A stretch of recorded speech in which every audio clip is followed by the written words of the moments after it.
Hi, everyone. So welcome to week 8 and special topics B.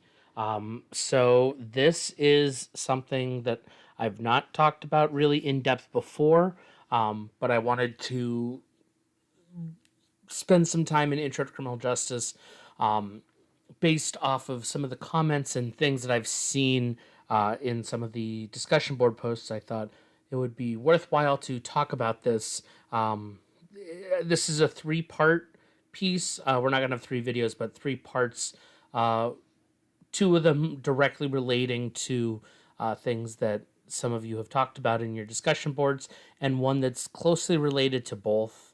But so anyway, as you can see, I just have some web pages up. I will make all of these links available to you in the course content folder, not the weekly one, but the course specific content folder. I'll have all these links available to you.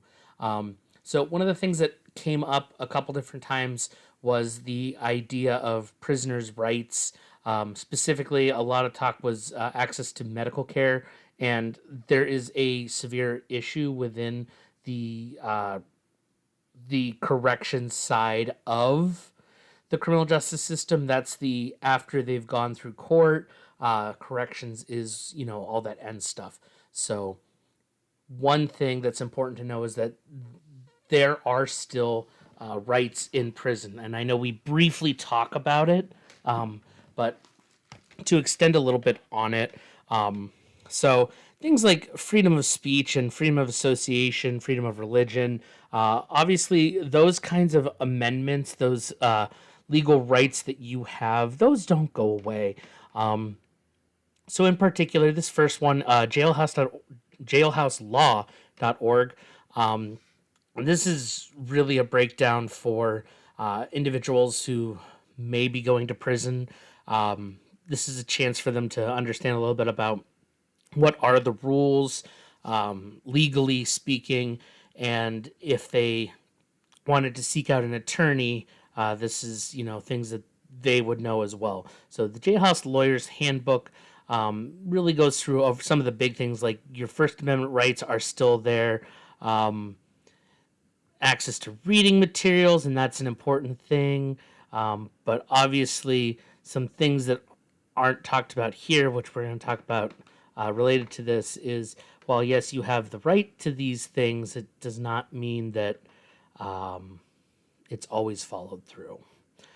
So I have this other website from the American Civil Liberties Union. If you're not familiar with the ACLU, this is the 100% here within the United States. This is the group that is all about equality in just about any like professional realm. So if you're in prison, you shouldn't be discriminated against. This is the civil rights people, the American Civil Liberties Union.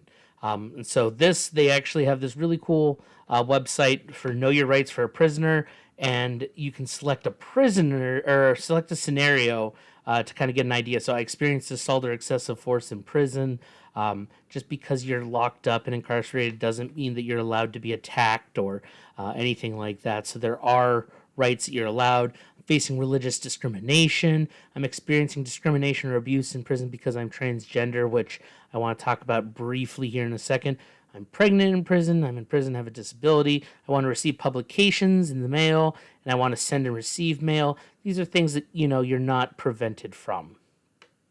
But experiencing discrimination because of transgender. While transgender itself is not new, it's been around for centuries. The issue of discrimination towards is also not new, but it's more in the forefront right now. And um,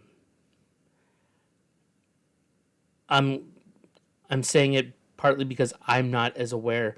There's not a whole lot of information that's available about trans identity and how transgender individuals are treated within the system. I know it's not fairly, just like a lot of other areas that they're not.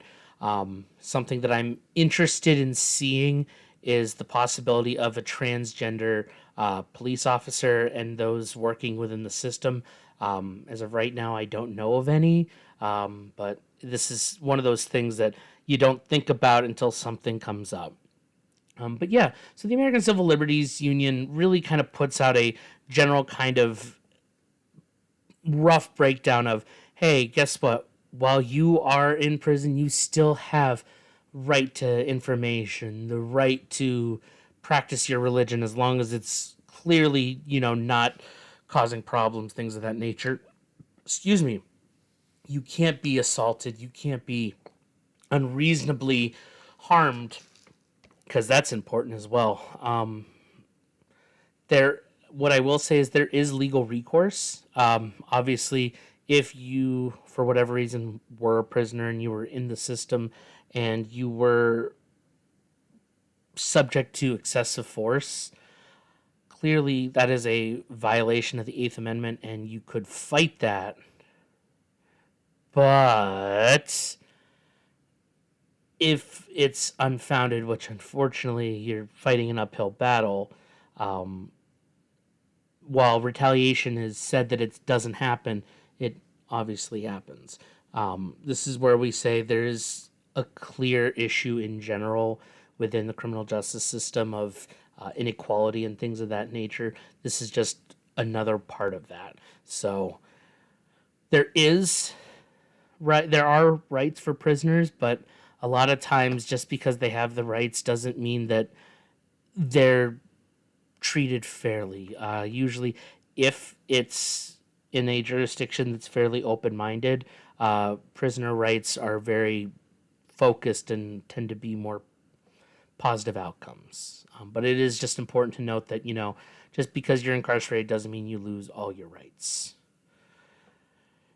And that leads to one of the two things that were talked about within the discussion boards, and that was access to health care. But the other thing, and what I'm focusing on here, is access to mental health care while incarcerated. So, as I've kind of already implied and said and things like that, there is access to health care, but it is not sufficient.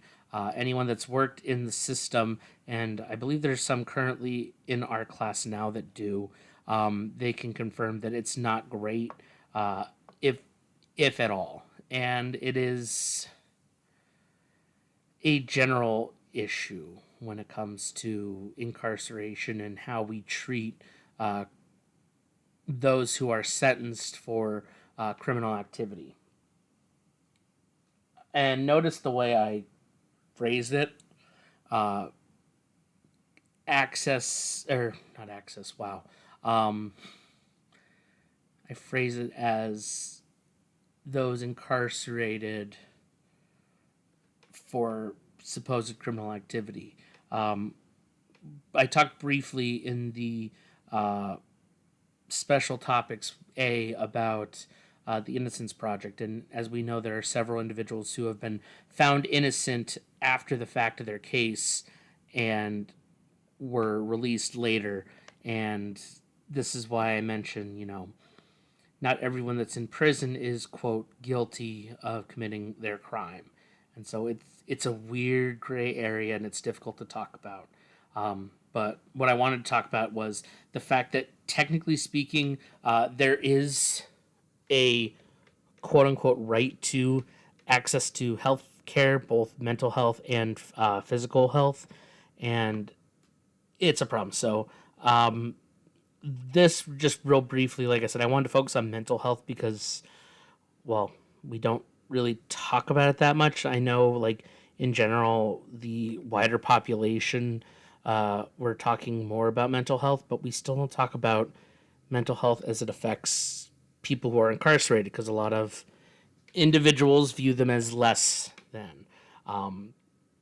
But it's important to note, roughly, so according to this, which is the Mental Health of America group, 1.2 million individuals living with mental illness are currently in a jail or prison each year, and that is a lot.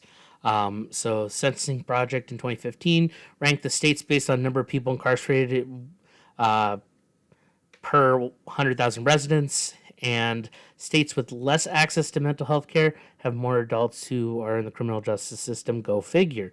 6 out of the 10 of the states with the least access have the highest rates of incarceration. Take a look at the 6 out of the 10 states with least access to mental health care: Alabama, Arkansas, Mississippi, Texas, Georgia, Florida. Not to call out any of those states, but it's not a surprise when seeing that. Knowing the way that those systems work, there is a severe lack of general access to mental health care both in and outside of the system. So this is the whole point, is trying to show that there are serious issues with mental health within our criminal justice system. It's as a fact. Um, yeah, look at us, Pennsylvania, ranked 28. So state imprisonment per 100,000, 394,000, I would guess, and access to care, 4.20215, negative 2. Oh, okay. I'm not sure what that means for us, but I'm hoping that that means some good things. Knock on wood. Um, but obviously, so when we talk about incarceration, we have the American Psychological Association, APA. You know what you've been writing in this class. So something that's important to note, and just kind of as a reminder, the United States is the world leader in incarceration numbers. If you've not heard of that before, yeah, we as a country have more people behind bars than any other country, and I believe our number is more than like the next top two combined.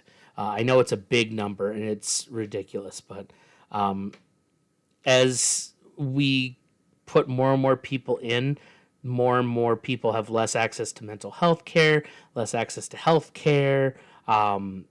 There's a side issue with this that is related to mental health, and I'm just going to say right now, the other thing we're going to talk about is homelessness, because that is directly related to this.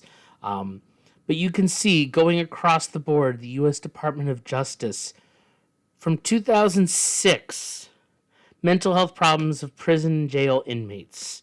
This is right from the U.S. Department of Justice, and not much has changed since this. This shows you, this is the whole point of me talking about this. Prisonpolicy.org, mental health policies and practices. We are seeing slowly but surely a push towards these, but at the same time, we still have a significantly high number. We are still struggling with proper care within the criminal justice system. So, to kind of shift gears a little bit from mental health, well, it's not really.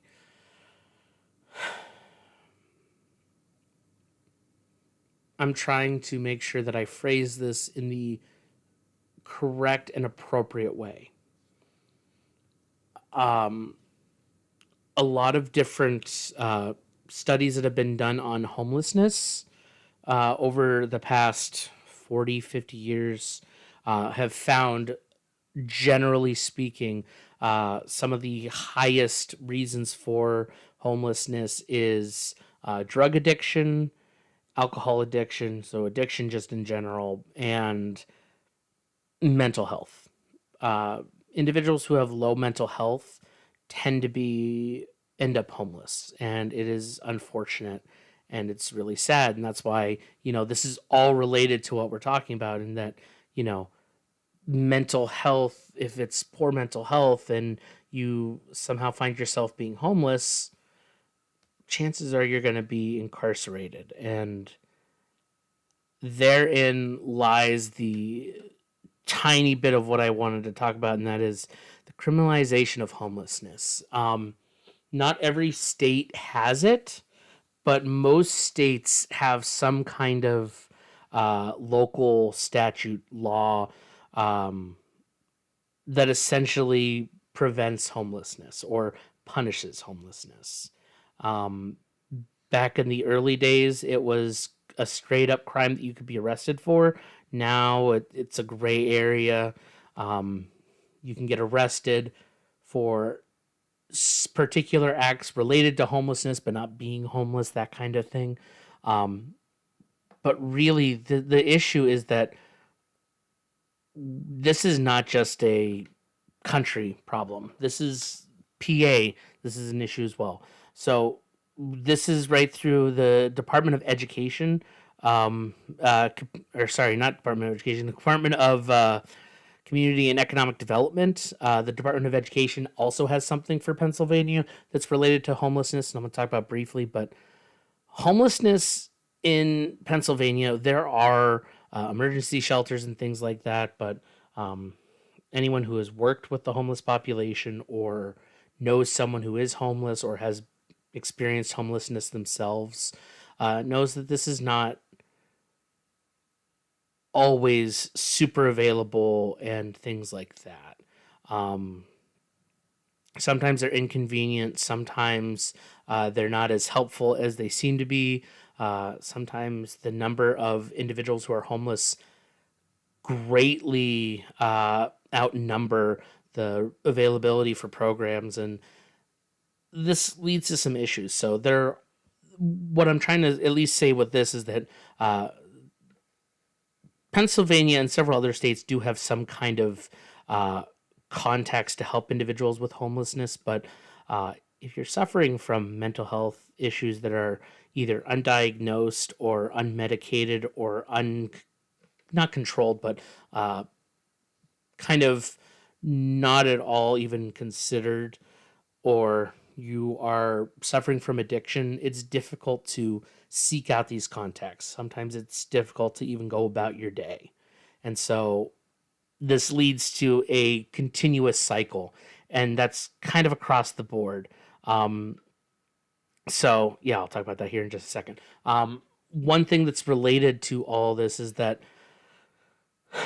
so I said this is Department of Economic and of Community and Economic Development. The Pennsylvania Department of Education back in '87, I believe. I'd have to double check that year.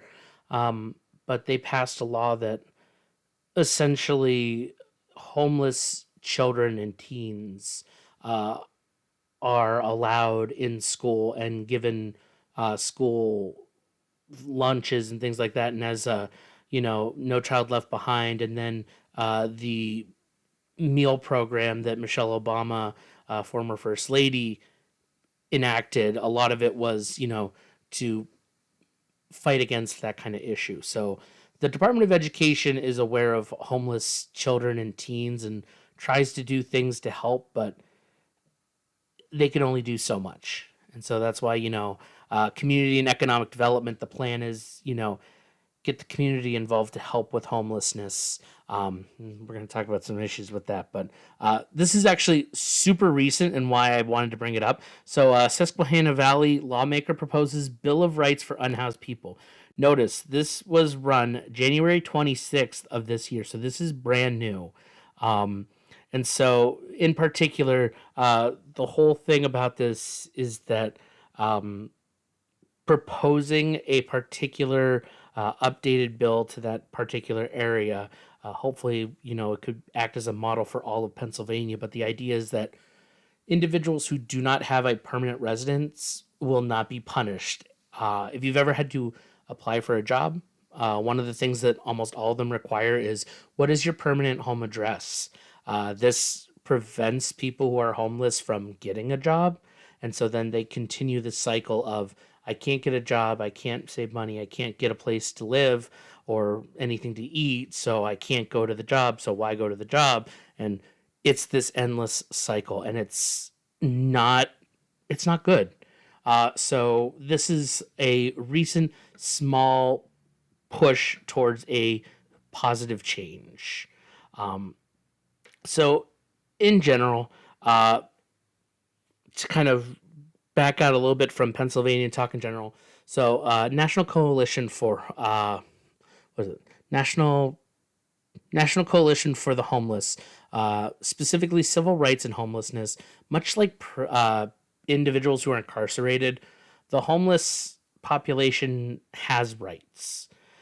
And unfortunately, the way that they are viewed and the way they're treated, a lot of times, it doesn't feel that way. Um, so a lot of it is that municipalities and local areas will prohibit or make illegal certain activities like sleeping in public spaces, eating in public spaces that are not designated for that, like a park or a picnic table, things like that, asking for money, which is panhandling, but it's also a different thing, and we'll talk about that here in just a second. So these are the kinds of criminalization measures that happen across the board. They list carrying out sweeps, so confiscating personal property like tents, bedding, paper, clothing, medications, whatever is there. So a homeless individual, if they leave their stuff at like a tent and they walk away, an officer in some places can clean up all that stuff, take it, throw it away, whatever, and then they lose all of that. So panhandling, making that illegal. I'm sure if you've been in the Erie County area, you've seen a decent number of individuals who hold up some kind of sign asking for money or something that is legally, that's called panhandling. Technically, rather not legally. A lot of places have ordinances or rules against panhandling. I don't know what the Erie City one is. I'd have to look it up, and I don't know it right now. But a lot of places will make it illegal, so then if an officer sees that, they can arrest the individual. Thus, seeing the problem of how this is all connected, hopefully for you. Uh, Making it illegal for groups to share food with homeless persons. So we obviously have, here in Erie, we do have several like soup kitchens, things like that. They are run mostly, if not all, uh, through some kind of religious organization here in town. But they do, you know, share food with the homeless. But the idea that, a homeless individual standing on the street corner and you give them food, in some places that would be an illegal act, not in all. And then quality of life ordinances are a widespread generic term. Sometimes these are things like, you can't walk around naked. That makes sense. Sometimes it's if you have soiled pants, you can get in trouble, be indecent. Well, if you're homeless and you have nowhere to go and you happen to accidentally, wet yourself, you can be in trouble for it. These are issues of why, homelessness is essentially criminalized. There is a particular subset called sit-lie laws. Um, Not every state has them, like I said, but some places have this where individuals cannot sit or lie down in particular public spaces, and they have like a full list of so many different areas where you cannot sit or you cannot lie down, and it's the whole point is to uh, prevent homeless individuals from being seen and keep them moving and try to get them out of the area. And clearly, this is a larger issue. So this one comes straight from the United States Interagency Council on Homelessness.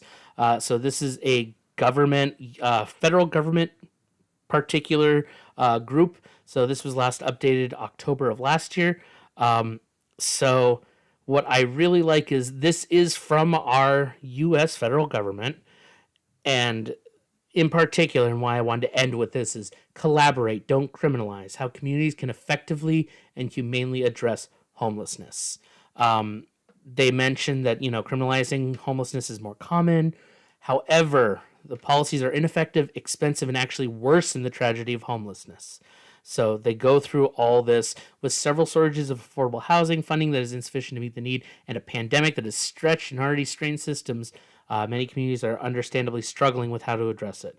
Blaming, criminalizing, and moving people from streets to jail does not solve the problem or fix the system that created. 48 of our 50 states now outlaw daily survival activities like sleeping, eating, sitting, or living in their car. In the last 15 years, there's been a 50% rise in so-called camping bans that make it illegal for certain people to sleep in public spaces. Nearly three-fourths, 72% of cities now have such a ban, and these laws are becoming tougher. This is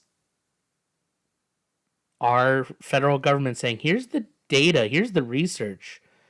But because it's the federal and we are a dual federalist system, which means states have their own rights, states can choose their own laws how they want as long as it doesn't violate the amendment.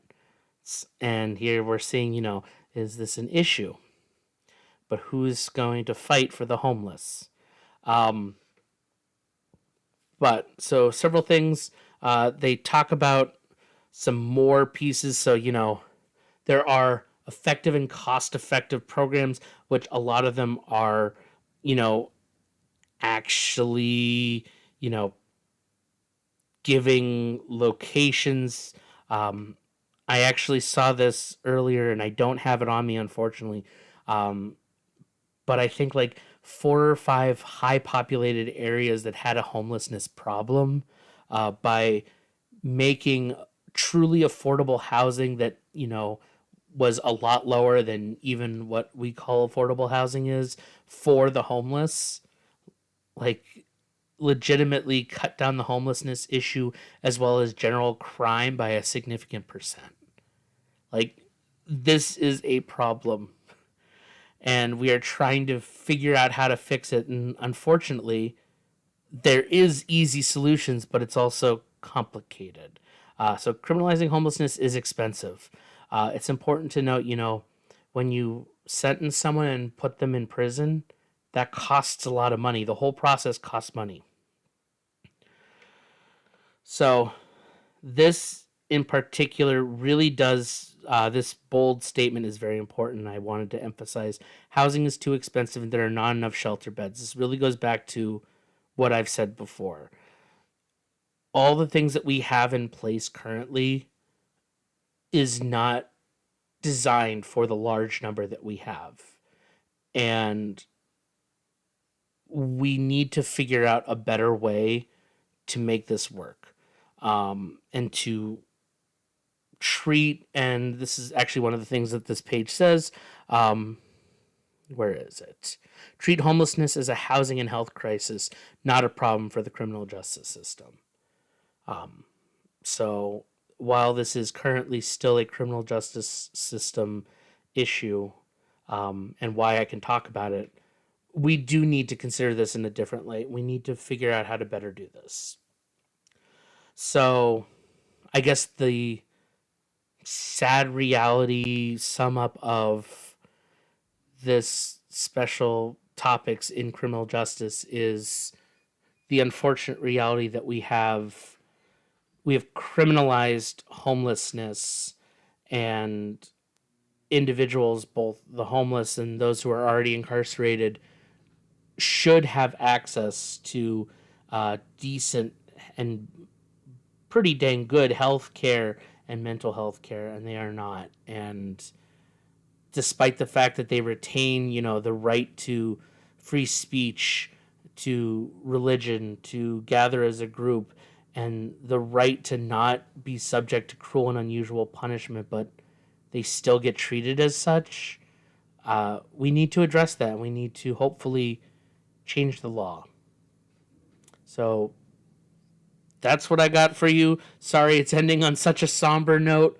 My hope is that by sharing these ideas with you, if you plan on going into the criminal justice system, keep these in mind. Maybe within our lifetimes we can see some of these things change. But anyway, thank you very much. There will be a small discussion board available after this video is officially uploaded. Thank you very much. I hope this wasn't too depressing. I'll talk to some of you later. Bye for now.